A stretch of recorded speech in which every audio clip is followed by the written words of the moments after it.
Monjaro, efeito platô e jejum intermitente ou jejum prolongado. Posso fazer? Será que dá? Vou contar para você minha experiência.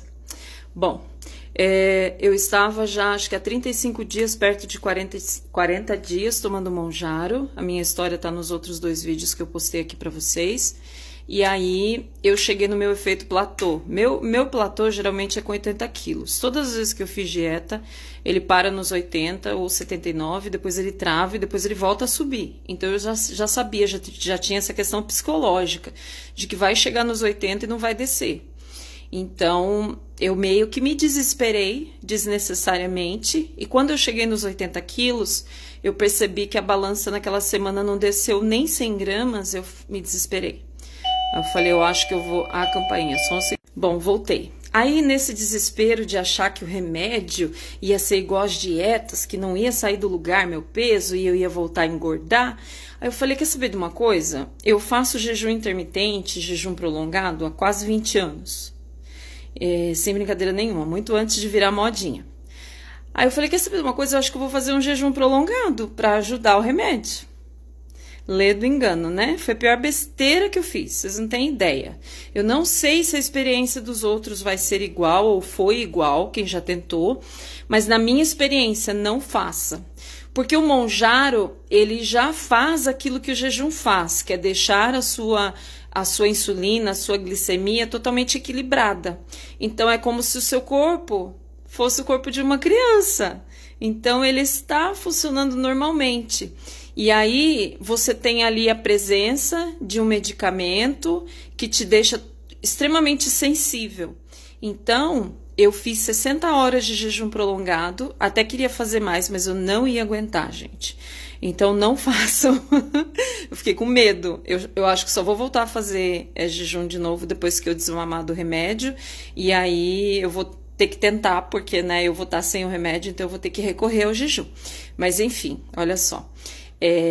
As primeiras horas foram tranquilas, as primeiras 14, 16 horas, não senti nada. Depois, eu tava tomando bastante água, tomando chazinho, tudo que eu...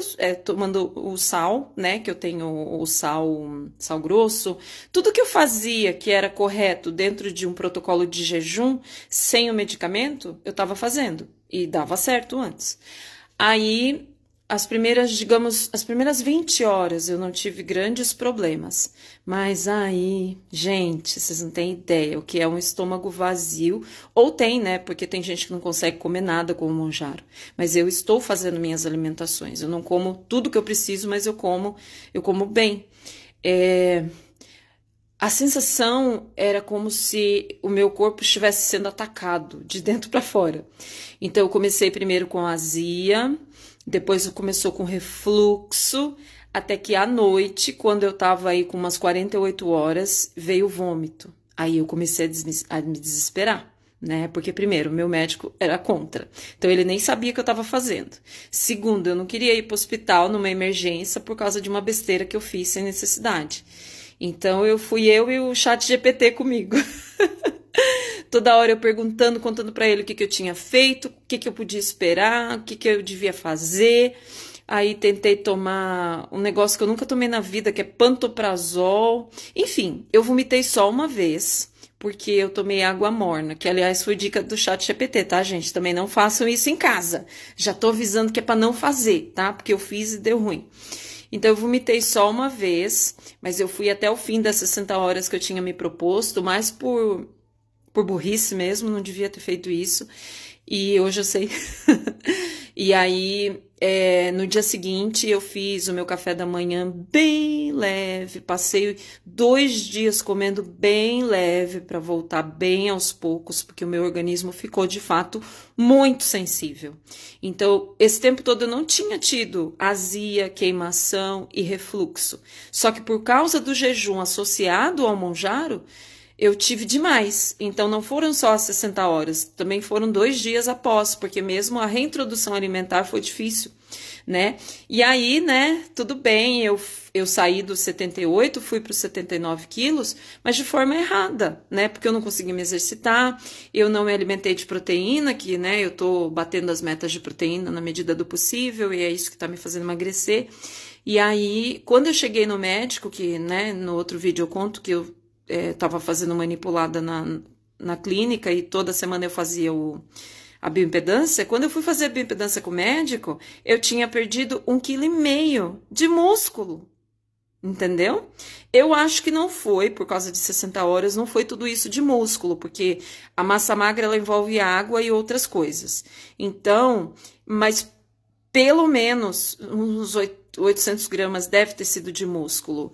E eu não sei se você sabe, mas depois dos 40, músculo é ouro. Se você perder 100 gramas de músculo, você já tá no prejuízo, né? Porque é muito difícil ganhar músculo. E vai ficando cada vez mais difícil, né? Então, perder músculo para mim foi o fim, foi a derrota total. Então, eu pedi desculpa pro médico, eu contei, logicamente, aquilo que eu fiz. Falei a questão emocional do porquê que eu fiz isso, porque eu tenho trauma com os 80 quilos por causa do meu platô de sempre, da vida inteira. Vida inteira não, tá, gente? Eu tô 20 quilos acima do peso faz 5 anos. Então, vida inteira é muita coisa. Mas, enfim. Aí, eu cheguei à conclusão, depois de ver a bioimpedância, que não vale a pena, né? Como meus alunos dizem, você é louco, não compensa. Gente, não façam, porque o que o Monjaro faz no seu corpo já é o que o jejum faz. Então, depois que eu tiver já bastante tempo, já sem o Monjaro, eu vou voltar a fazer jejum, porque é justamente a questão da insulina mais baixa, das cargas de glicose no sangue mais baixas e tal, que te ajuda a ter saúde. Então, o jejum, né, para quem não tá fazendo uso, né, desses análogos de GLP-1 e taraná, ele é útil, né? O seu corpo descansa, tem renovação celular e tudo mais, tem todos os benefícios. Eu não tô falando contra o jejum, mas eu tô falando que, na minha experiência, não sei, eu até quero que você deixe aqui nos comentários se você fez e deu certo, conta aqui pra gente, porque às vezes o meu corpo reagiu diferente, né? E não vai ser assim pra todo mundo.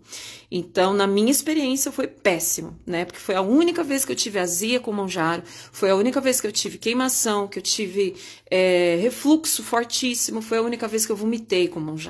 Então, pra mim foi péssimo. E o pior de tudo é que eu perdi massa muscular, que é ouro, vale ouro pra mim, né? Porque a questão da composição corporal após os 40, ela é tudo. Devia ser assim desde criança, mas a gente só acorda depois dos 40, depois que a gente percebe que a gente tá indo ladeira abaixo. Então, perder 2 quilos de gordura é um sonho, mas perder 2 quilos de músculo é burrice. Então, não faça isso, tá? A bioimpedância me ajudou a compreender, né? Eu vou terminar essa primeira fase do meu tratamento agora no final de setembro, eu vou fazer uma boa bioimpedância para ver como que tá essa questão aí de massa magra, de massa muscular, em relação à última bioimpedância que eu fiz com o médico, também para ver, com essas aplicações que eu tô fazendo do Monjaro da Lili em casa, se eu fiz besteira de novo. Aí eu volto para contar para vocês. E eu vou fazer um vídeo só sobre efeito platô, porque eu tô vendo muita coisa sobre efeito platô aqui no TikTok, mas aqui em casa eu experimentei uma ideia um pouco diferente e que tá, assim, batendo direitinho, sabe? Então eu vou contar para vocês o que que é. Até o próximo vídeo. Bye, bye.